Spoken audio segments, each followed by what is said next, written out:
Alors, je m'appelle Rosalba Fischer, j'ai 46 ans et je vis à Aix-en-Provence. Alors, mon parcours, j'ai travaillé toute ma carrière en fait dans l'administratif et j'ai toujours eu un regret en fait, c'est de pas avoir assez travaillé mon anglais.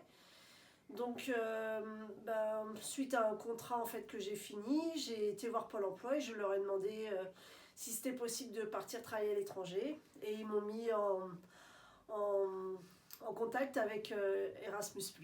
Voilà. D'accord. Alors je travaille dans une agence immobilière, c'était beaucoup de l'administratif aussi.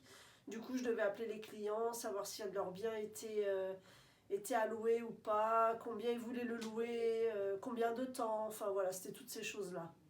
J'étais beaucoup en contact avec les clients.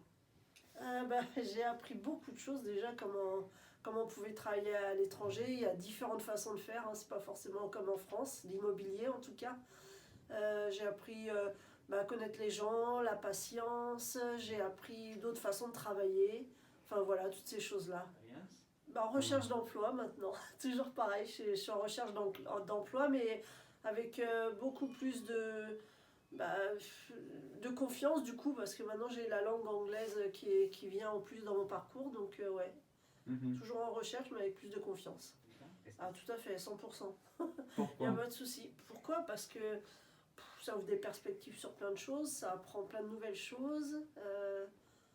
C'est un truc à faire, c'est super quoi. Partir dans un pays étranger et apprendre des nouvelles choses, voilà. Waouh, une anecdote pendant mon expérience. Waouh, au début, c'était pas évident de comprendre forcément ce qu'il me disait, parce qu'il parle quand même très bien anglais, il parlait très vite anglais.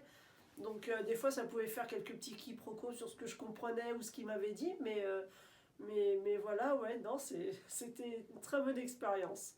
Une petite anecdote, ouais, voilà, c'était ça. Faut bien comprendre l'anglais pour pas faire de bêtises.